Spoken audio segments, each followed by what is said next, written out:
Hello, good evening and welcome to my humble model railway, Bedstead Junction.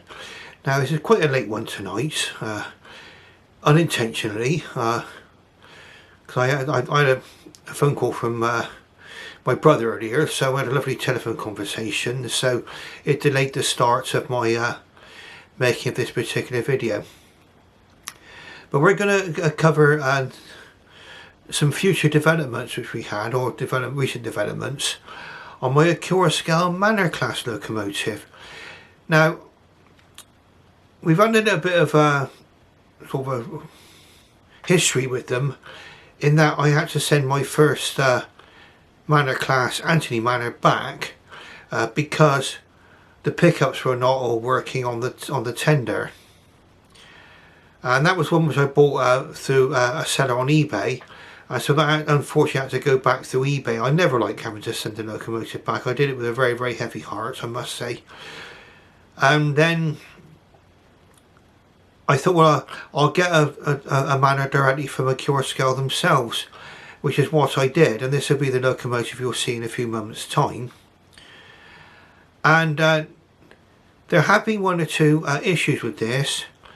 And to be fair to Accurascale, they've communicated with me, and we've liaised, and we've managed to solve the problem between us, which I'm quite impressed with. Now, without any further ado, we'll get onto the locomotive, and also I'll show you what the thing which I had to get fixed the most recently, and the good outcome which happened as a result. Right, you're about to see the lovely Accurascale Draycott Manor coming round now, just past the signal box. And we'll zoom in just ever such a little. We'll just wait for it to come back round again. Now, like I say, the first issue I had with this particular one, again, even though the situation was better with the pickups on the tender, they were not working on the centre set of wheels. Well, three sets of wheels, a 6-wheel tender. The pickups were not picking up on the middle axle. Well, I liaised with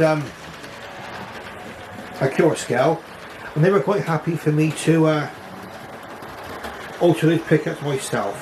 Which, once I got the base plate off from the tender, which involved removing the brake rigging as well, all I did was to get in there, remove the wheels, bend those pickups out. Bob's your uncle is now working perfectly well. So they were quite happy for me to do that. But then the second problem that occurred with this particular locomotive was that when I was removing the body of the locomotive, I wanted to just put a little drop of oil on the motor. I always like doing that, even on a new motor, just to make sure. Tiny little drop on each end of the motor. I noticed that one of the pieces was actually missing from the tender itself, or was broken, and it was one of the brake handles. Now I'm going to zoom the camera right in, and we're going to have a quick look and just see what we're actually referring to.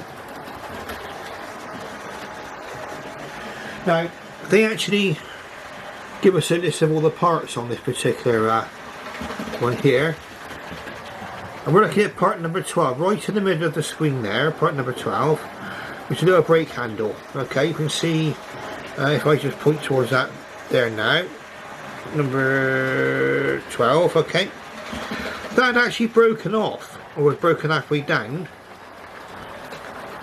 Now, I corresponded with Accurascale because at the time I was willing to even order and pay for a part.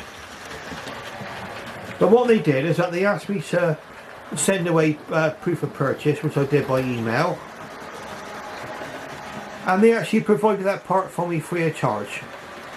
All through the process they communicated with me very well and got back to me nice and quickly, and I've now fitted that part onto the tender of my locomotive, I'm a very, very happy person. Okay, so that's another thing which I've been able to do with the Accurascale, liaising with them directly. Now, also, a recent development is that they've actually said that they're going to be standing by their locomotives by giving them a lifetime guarantee. I don't know what conditions there are regarding that, but that's quite a good thing to have with any product.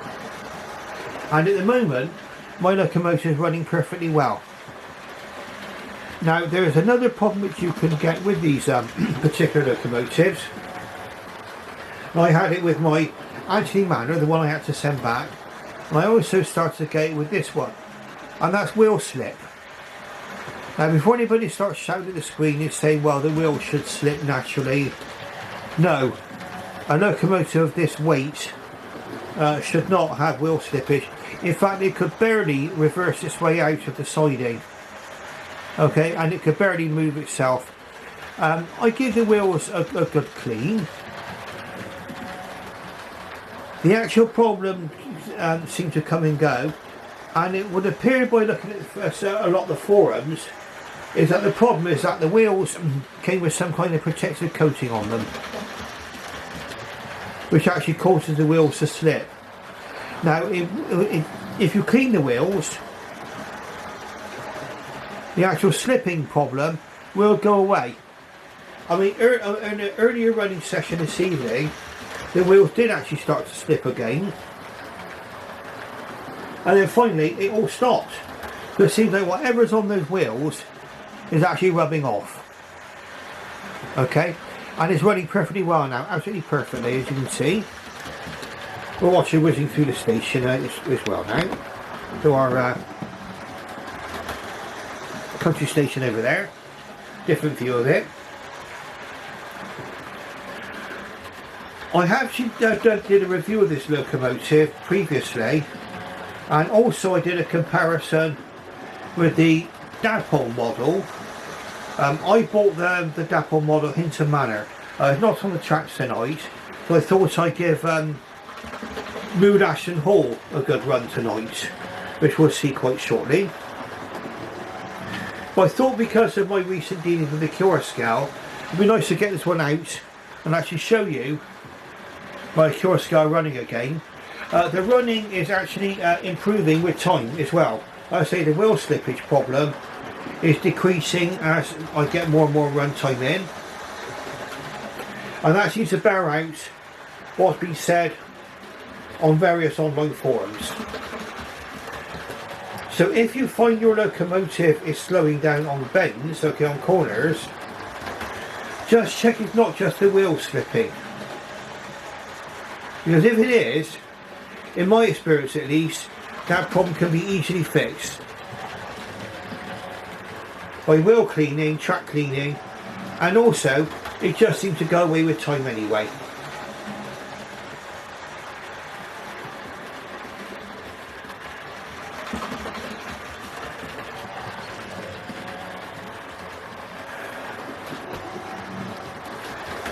Now, in my comparison with the Draycott, with Draycott Manor, which is the Accurascale, and Hinton Manor, which was the Dapple, I actually come to the conclusion, for those of you who are actually trying to choose between the two, where about the only major difference between the well, there's big differences really. I would say only major. That's wrong to say that. But it's getting late.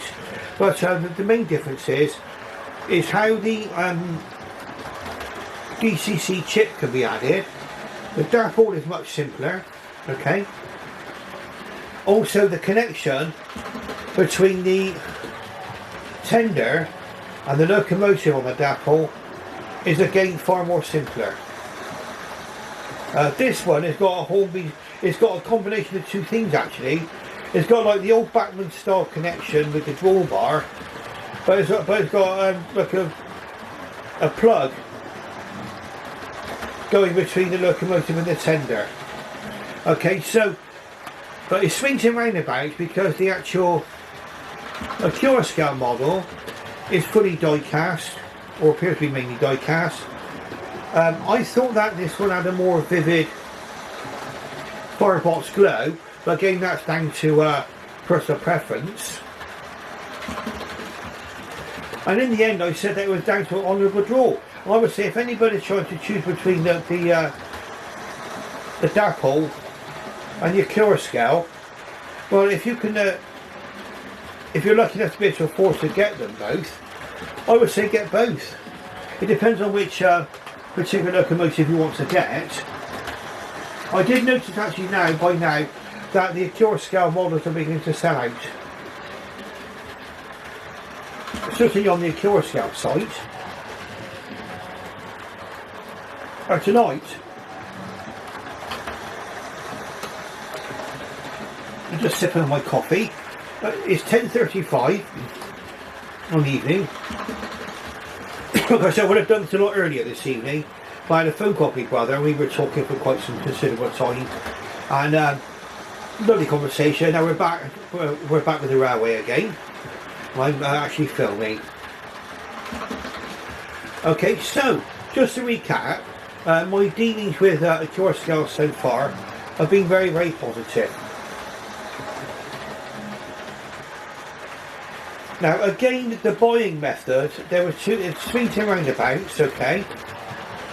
I had, with the eBay purchase, I was able to send Anthony Manor back and get a refund, which is fair enough. So I said I did with a very, very heavy heart. But I did not want to send this locomotive back because the running is really great, superior on this one. It's very, very good slow running compared to Anthony Manor. And it's a very, very nice looking locomotive. It really is. And also, because of the BR version, with the BR version you get the headboards for the Camden Coast Express.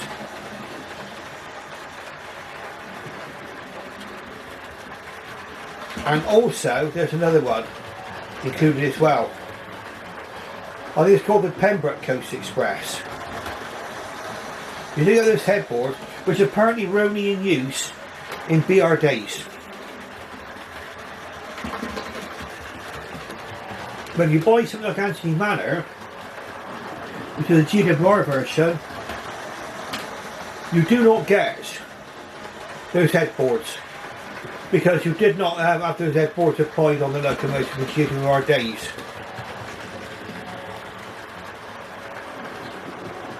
I would have said, as my own personal opinion, it would have been nice to include those headboards, even though they weren't used on GWR days,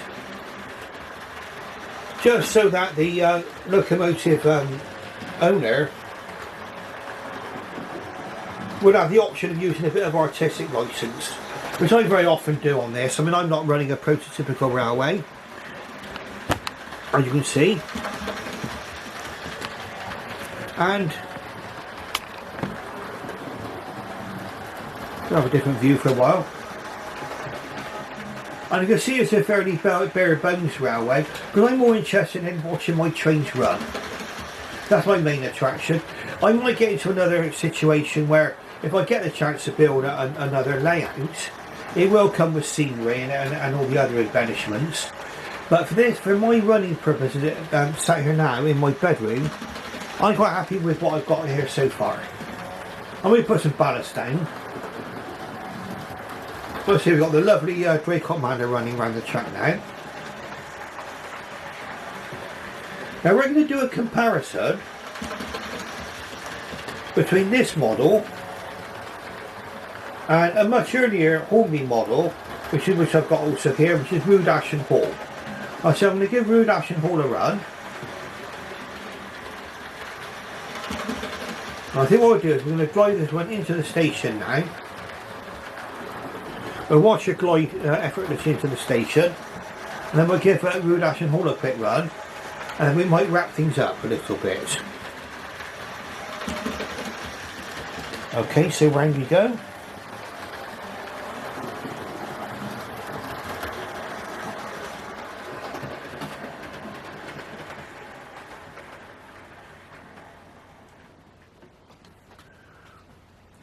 Right, so we'll just do a quick change of points, and then we're going to run this locomotive into the station.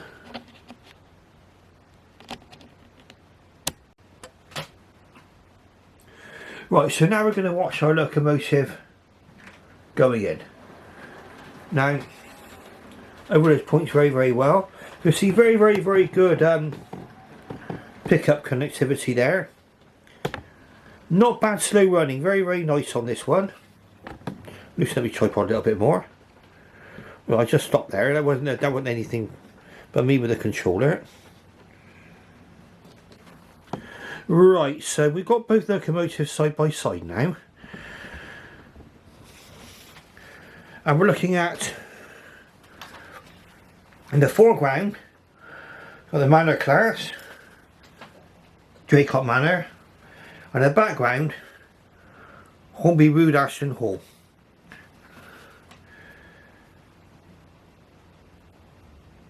Now each model, even though they're by completely different manufacturers, they've both got their different plus and minus points.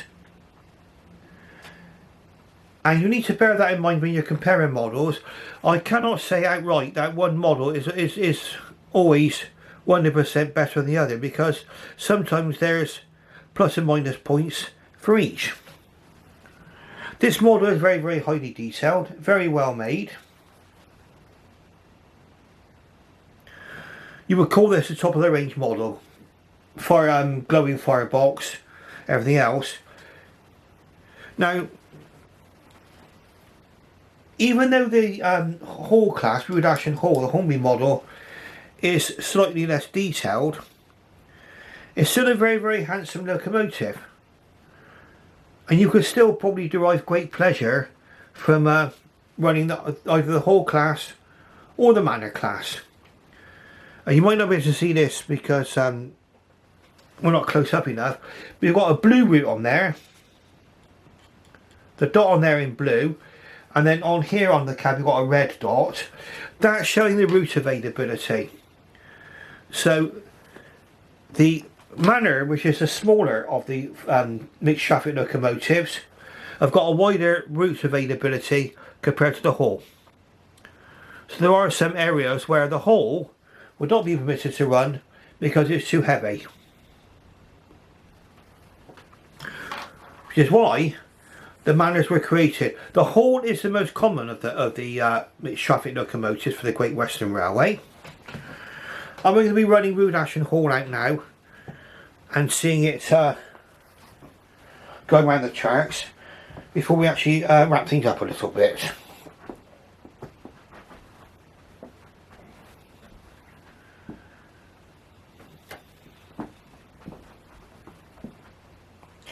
Now I found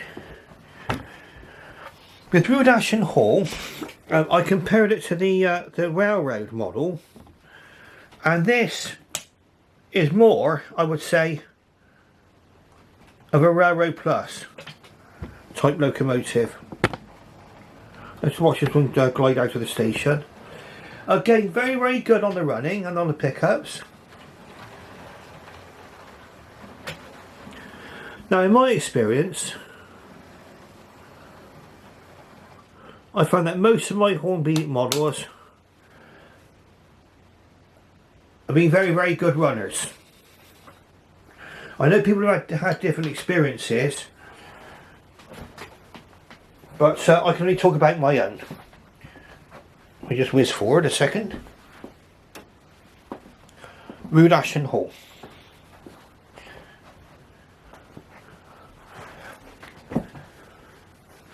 Now the middle of the weight wise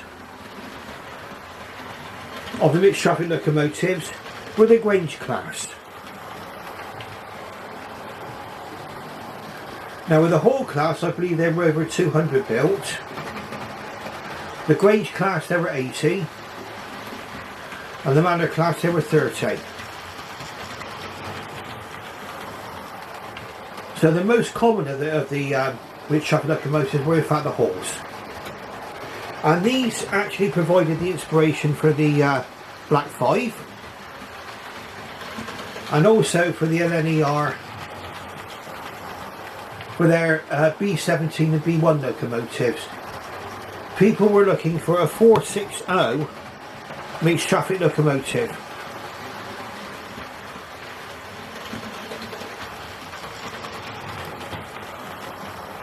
These proved to be very, very useful. Designed by Charles Benjamin Collett. The holes, the granges and the manors were all twin-cylinder locomotives.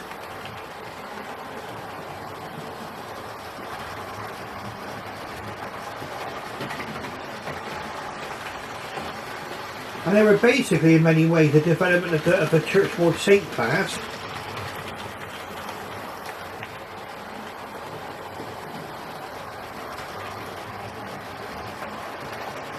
Slightly scaled down.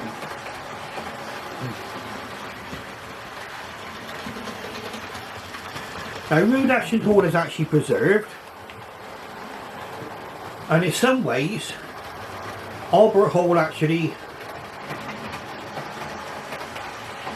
lives on in this locomotive, and I think sometimes the names between Albert Hall and Rood Ashton Hall are being alternated. It was in fact thought at one time that this locomotive was Albert Hall, but it turned out that the identity was actually Rood Ashton Hall. Well, I think a lot of that would have happened because in the GWR, with the locomotives, because they were all fairly standard designs, there was a great level of interchangeability of parts. So by the time you've got the locomotives come to the end of their running lives, they would have probably interchanged a lot of parts.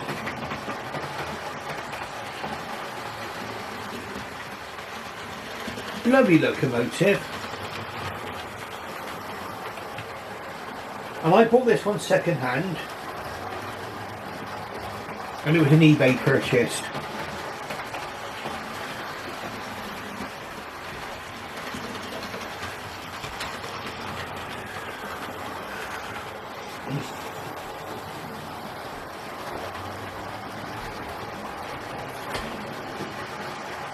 Now I've got the Bachmann modified hull, which was a much earlier design. I believe that was the split chassis locomotive. I'll have a look at that one later on. We'll run that on another day. We'll have a nice whole session, which I'll be running Albert's Hall, the Bachmann Hall, and also this one, Rood Ashton Hall.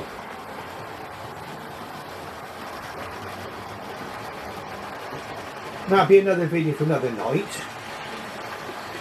So if you like what you actually see here, don't forget to press that like button and subscribe, and also ding that bell, which I think you'll be made aware of any future videos.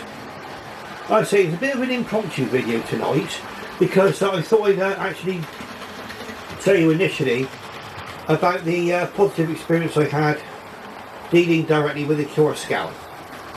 Okay, so on that note, I shall wish you farewell and good night.